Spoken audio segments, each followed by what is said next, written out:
আজকে জামাই ষষ্ঠী।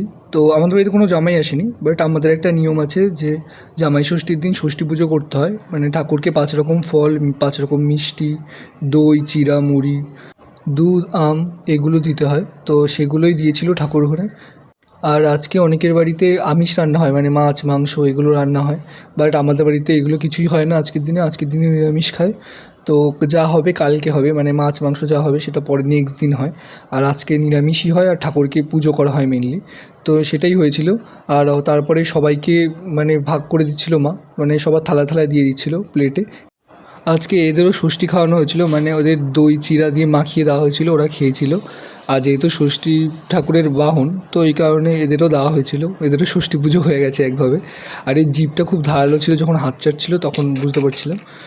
তারপরে খাওয়া দাওয়া কমপ্লিট করে আমরা বেরিয়েছিলাম, আমি আর নারুদা দুজন মিলে একটু ঘুরতে বেরিয়েছিলাম। তো বাড়িতে ভালো লাগছিল না, তাই একটু বেরিয়েছিলাম, আর আমাদের বাড়ির আশেপাশেই ঘুরছিলাম। তো যাই হোক, তাহলে আজকের মতন টাটা, দেখা হচ্ছে নেক্সট ব্লগে।